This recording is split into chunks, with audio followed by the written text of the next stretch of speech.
Hi everyone. ఇవాళ మనం sickle cell anaemia గురించి డిస్కస్ చేసుకోబోతున్నాం. అసలు ఈ సికిల్ సెల్ అనేమియా కాన్సెప్ట్ ఇవాళ ఎందుకు డిస్కస్ చేసుకోబోతున్నాం, ఈ డిసీజ్ అంటే ఏంటి, సో దీనికి ఏమైనా క్యూర్ ఉందా, ఇండియా ఏమైనా మెజర్స్ తీసుకుందా అనేది ఈ వీడియోలో మనం క్లియర్గా డిస్కస్ చేసుకుందాం. సో ఇప్పుడు ఎందుకు డిస్కస్ చేస్తున్నామంటే నిన్న మనకు నేషనల్ కాంక్లేవ్ ఒకటి జరిగిందనమాట. ఈ సికిల్ సెల్ అనేమియా గురించి అవేర్నెస్ తీసుకురావడానికి మినిస్ట్రీ ఆఫ్ ట్రైబల్ అఫైర్స్ ఈ నేషనల్ కాంక్లేవ్ని అరేంజ్ చేయడం జరిగింది. సో అక్కడ మనకు ఒక స్టేట్మెంట్ ఇచ్చారనమాట. ఏంటంటే ఈ సికిల్ సెల్ అనేమియా ట్రీట్ చేయడానికి జీన్ థెరపీ అనేది తొందరలో మనకి అవైలబుల్లో ఉంటుంది అని చెప్పి. సో ఈ జీన్ థెరపీ అంటే ఏంటి, ప్లస్ దీనివల్ల మనకి సికిల్ సెల్ అనేమియా ఎలా ట్రీట్ అవుతుంది అనేది కూడా ఇందులో డిస్కస్ చేద్దాం. సో ఈ జీన్ థెరపీ కావాల్సిన ట్రయల్స్ ఇప్పుడు చేస్తున్నారనమాట. అందులో భాగంగానే ఇవన్నీ ట్రయల్స్ రన్ అవుతున్నాయి. సో తొందరలో మనం గుడ్ న్యూస్ వింటామని చెప్పి అక్కడ మనకి సెక్రటరీ వాళ్ళందరూ కూడా నిన్న కాంక్లేవ్లో వెల్లడించడం జరిగింది. అయితే first sickle cell anemia disease అంటే ఏంటి, ఇది one of the rare genetic disorders అనమాట. So rare genetic disorders, rare అంటే తక్కువ మందికి వస్తుంది. జెనెటిక్ డిసార్డర్ అంటే ఫర్ ఎగ్జాంపుల్ పేరెంట్స్కి ఉంటే పేరెంట్స్ దగ్గర నుంచి చిల్డ్రన్కి ఇన్హెరిట్ అవుతుంది అనమాట. వాటిని మనం జెనెటిక్ డిసీజెస్ అంటాము.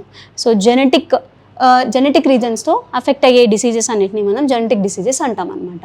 సో ఈ సికిల్ సెల్ అనేమియా డిసీజ్లో ఏమవుతుందంటే మనకి మెయిన్గా హిమోగ్లోబిన్ డిసార్డర్ అని చెప్పుకోవచ్చు అనమాట. ఈ హిమోగ్లోబిన్ డిసార్డర్ వల్ల ఆక్సిజన్ అనేది మన బాడీకి క్యారీ అవ్వకుండా ఎఫెక్ట్ చేస్తుంది.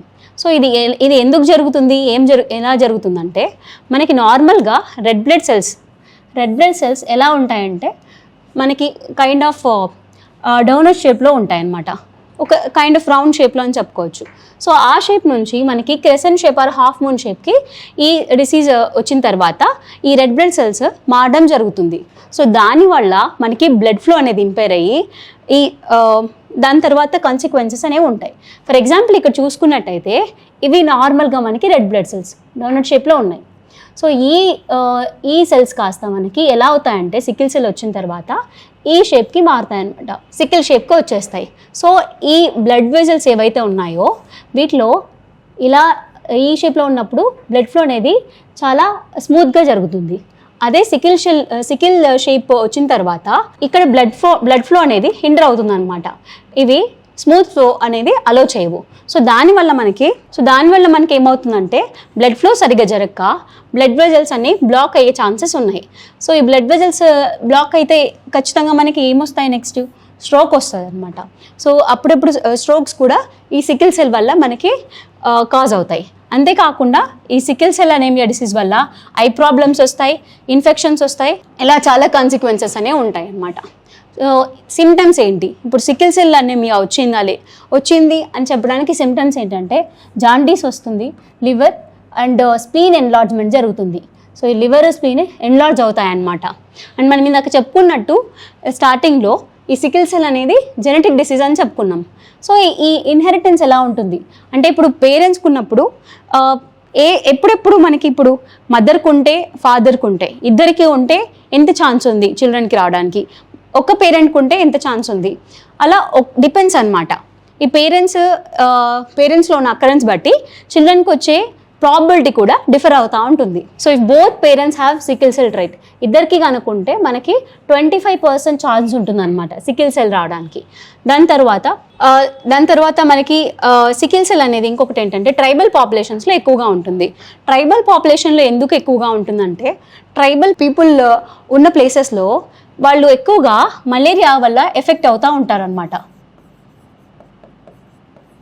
So some of the studies ప్రకారం ఈ మలేరియా వల్ల ఎఫెక్ట్ అయిన వాళ్ళు పాపులేషన్లో ఈ సికిల్ సెల్ అనేమియా ససెప్టబిలిటీ చాలా ఎక్కువగా ఉంటుంది. ఎందుకంటే వాళ్ళ రెడ్ బ్లడ్ సెల్స్ అలా ఎవాల్వ్ అవుతూ వస్తాయంట ఈ మలేరియా డిసీజ్ వల్ల. సో దాని రీజన్ బేసిస్ మీదుగా ఈ ససెప్టబిలిటీ కూడా ఎక్కువ ఉంటుంది సికిల్ సెల్ అనేమియా రావడానికి. సో దీనికి ఇది వరకు ఏమైనా క్యూర్ ఆర్ ట్రీట్మెంట్ ఉందా అంటే ఇంతకుముందు వరకు మనం స్టెమ్ సెల్స్ ద్వారా ఆర్ బోన్ మ్యారో ట్రాన్స్ప్లాంటేషన్ ద్వారా దీన్ని క్యూర్ చేసేవాళ్ళం అనమాట. అదొక్క క్యూరే ఉండింది. కానీ ఇప్పుడు మనకి సైన్స్ అండ్ టెక్నాలజీలో ఇన్నోవేషన్స్ వల్ల CRISPR based gene therapy use చేసుకొని వీటిని క్యూర్ చేయడం అనేది జరుగుతూ ఉందన్నమాట. సో దీనికి ఫస్ట్ ఎవరు అప్రూవ్ చేశారంటే మనకి యూకే వాళ్ళు అప్రూవ్ చేశారు. సో యూకే అప్రూవ్ చేసిన తర్వాత ఫస్ట్ యూకే వాళ్ళు ఈ క్యాస్జీవి జీన్ థెరపీని అప్రూవ్ చేశారు. దాని తర్వాత మళ్ళీ యుఎస్ అప్రూవ్ చేయడం జరిగింది. సో ఈ క్యాస్జీవి అంటే ఏంటి, క్రిస్పర్ అంటే ఏంటి చూద్దాం. సో ఈ క్యాస్జీవి క్రిస్పర్ దీంట్లో ఏమవుతుందంటే క్యాస్జీవి జీన్ థెరపీ మనకి క్రిస్పర్ బేస్ చేసుకొని అవుతుందన్నమాట. సో ఇందులో ఏమవుతుందంటే మనకి ఏదైతే మనకి ఈ సికిల్ సెల్ అనేమియాని కాజ్ చేసే ఎలిమెంట్ ఉందో దాన్ని ఇన్సెషన్ అనేది జరుగుతుంది. సో ఇది ఒక మాలిక్యులర్ సిజర్స్ లాగా యాక్ట్ అయ్యి ఆ అన్వాంటెడ్ డిఎన్ఏ పార్ట్ని మనకి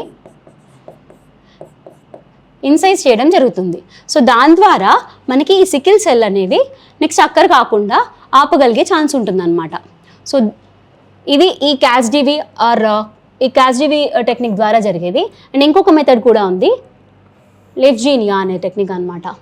సో ఈ రెండు కూడా యుఎస్ అప్రూవ్ చేశారు. సో ఫస్ట్ మనకి యూకే అప్రూవ్ చేసింది, సెకండ్ మనకి యుఎస్ అప్రూవ్ చేయడం జరిగిందనమాట. అండ్ ఈ టెక్నిక్ ఈ ట్రీట్మెంట్ అనేది ఓన్లీ 12 years ఏజ్ అండ్ అంతకన్నా ఎక్కువ ఉన్న వాళ్ళలోనే దీనికి అప్రూవల్ చేయడం జరిగింది. క్యాస్జీవి టెక్నిక్లో మనం ఇందాక చెప్పుకున్నట్టు ఈ జీన్ ఎడిటింగ్ టూల్ ఇది మనకి BCL11A ఈ జీన్ని డిసేబుల్ చేస్తుంది ఈ క్రిస్పర్ క్యాస్9 ద్వారా. సో దాని ద్వారా మనకి సికిల్ సెల్ అనేది రాకుండా ఉండే ఛాన్సెస్ ఉన్నాయన్నమాట. నెక్స్ట్ వచ్చేసి లెఫ్జీనియా. సో ఈ టెక్నిక్లో ఏం చేస్తారంటే డిసేబుల్డ్ లెంటివైరస్ వెక్టార్గా యూస్ చేసుకొని మన బ్లడ్ సెల్స్లో ఇంట్రడ్యూస్ చేయడం జరుగుతుంది. ఇండియా దీన్ని ప్రివెంట్ చేయడానికి ఏమైనా మెజర్స్ తీసుకుందా, అది దీన్ని కంట్రోల్ చేయడానికి ఏమైనా మెజర్స్ తీసుకుందా అంటే 2023-24లో మనం mission to eliminate sickle cell anaemia by 2047 ఈ మిషన్ని స్టార్ట్ చేస్తాం బడ్జెట్ 23-24లో. సో దీని కింద మనం ఏం చేస్తామంటే 0 to 40 years ఏజ్ గ్రూప్లో ఉన్న వాళ్ళని స్క్రీనింగ్ చేస్తామన్నమాట. 7 crore పీపుల్ని స్క్రీనింగ్ చేస్తాం. ఈ స్క్రీనింగ్ చేయడం ద్వారా ఎవరెవరు ఎఫెక్ట్ అయ్యారు, సో వాళ్ళకి కావాల్సిన ట్రీట్మెంట్ అనేది చేయడం జరుగుతుంది. Basically the objective is to eliminate it before 2047. So the strategy here is 3-pillar health strategy: health promotion, prevention, holistic management and continuum of care. So ఇంకొకటి ఏంటి, మనం ఇందాక చెప్పుకున్నాం 0 to 40 years లోపు 7 crore మెంబర్స్ని స్క్రీనింగ్ చేయాలని చెప్పి. సో ఫార్ మనకి 3 crore పాపులేషన్ స్క్రీనింగ్ అనేది జరిగిందనమాట. So still we have to go far. And ఇక్కడ మేజర్గా మనం ఏం చేయాలంటే ఏ డిసీజెస్కైనా ముందు ప్రివెన్షన్ మీద ఎక్కువ ఎంఫసైజ్ చేయాలి క్యూర్ కంటే. సో ప్రివెన్షన్ చేయాలంటే ఫస్ట్ అన్నిటికన్నా ముందు మనం శానిటేషన్ ఫాలో అవ్వాలి. రెండవది ఏంటంటే మనకి వచ్చిన తర్వాత క్యూర్ చేసే క్యూర్ ప్రాసెస్లో ఫస్ట్ స్క్రీనింగ్. సో స్క్రీనింగ్ అనేది చాలా ర్యాపిడ్గా జరగాలన్నమాట. సో ఈ స్క్రీనింగ్ ర్యాపిడ్గా జరగాలంటే మనకి one of the best things ఏంటంటే ASHA workers and anganwadi workers. So ground లెవెల్లో జరుగుతుంది. ఈ ఆశా వర్కర్స్, అంగన్వాడీ వర్కర్స్ ద్వారా మనం ఈ స్క్రీనింగ్ ర్యాపిడ్గా చేసి దీని వల్ల వచ్చే నెగిటివ్ ఎఫెక్ట్స్ని ఇనిషియల్ స్టేజ్లోనే స్క్రీనింగ్ చేసి మనం కంట్రోల్ చేయొచ్చు. ఇది ఒక్క డిసీజ్కే కాదు, ఏ డిసీజ్కైనా ఫస్ట్ ప్రివెన్షన్కి మనం ఇంపార్టెన్స్ ఇవ్వాలి, దాని తర్వాత క్యూర్కి ఇంపార్టెన్స్ ఇవ్వాలి. అండ్ మనం కంక్లూషన్లో ఏమని రాసుకోవచ్చు అంటే technology has the potential to be a single dose cure for blood disorders like sickle cell anaemia. Actually మనకి ఈ సికిల్ సెల్ అనేమియా కాదు కానీ ఏదైనా కూడా ఎగ్జామ్లో మెయిన్స్ ఓరియంటెడ్లో తీసుకుంటే క్వశ్చన్స్ ఉంటాయన్నమాట. For example last time Group 1 మెయిన్స్లో ఏపీపీఎస్సీలో హెల్త్ సెక్టార్లో సైన్స్ అండ్ టెక్నాలజీ యొక్క ఇంపార్టెన్స్ ఏంటి అని చెప్పి క్వశ్చన్ అడిగారు. సో దానికి మనం ఎలా రాసుకోవచ్చు? సో ఫస్ట్ వాటిల్లో మనం prevention and curative approaches. So ఈ ప్రివెంటివ్ స్టేజ్లో ప్రివెంటివ్ స్టేజ్ ఆఫ్ హెల్త్ సెక్టార్లో సైన్స్ అండ్ టెక్నాలజీ కాంట్రిబ్యూషన్ ఏంటి, క్యూరేటివ్ సెక్టార్లో health and technology science and technology contributions ఏంటి. ప్రివెంటివ్లో ఫర్ ఎగ్జాంపుల్ మనం వ్యాక్సిన్స్ రాసుకోవచ్చు, దాని తర్వాత క్యూరేటివ్లో ఇలాంటి ఎగ్జాంపుల్స్ రాసుకోవచ్చు అనమాట. సో ఇలాంటి చిన్న చిన్న ఎగ్జాంపుల్స్ అన్నీ మనం ఒక నోట్స్ చేసుకుంటే దాని తర్వాత ఎస్ఏలో ఇలా ఆన్సర్ రైటింగ్లో చాలా యూజ్ అవుతాయి అన్నమాట. సో అది బ్రీఫ్గా సికిల్ సెల్ గురించి. యా, సో ఫస్ట్లీ ఇక్కడ గుర్తుపెట్టుకోవాల్సింది ఏంటంటే సికిల్ సెల్ షేప్ గురించి, దాని తర్వాత మనకి టూ టైప్స్ ఆఫ్ ట్రీట్మెంట్స్, క్యాస్జీవి, లెఫ్జీనియా యొక్క డిఫరెన్స్ ఏంటి, దాని తర్వాత ఇండియా యొక్క టార్గెట్ ఏంటి, అండ్ దీన్ని అచీవ్ చేయడానికి ఇండియా ఏం చేయాలి. So that's briefly about sickle cell anaemia. Thank you.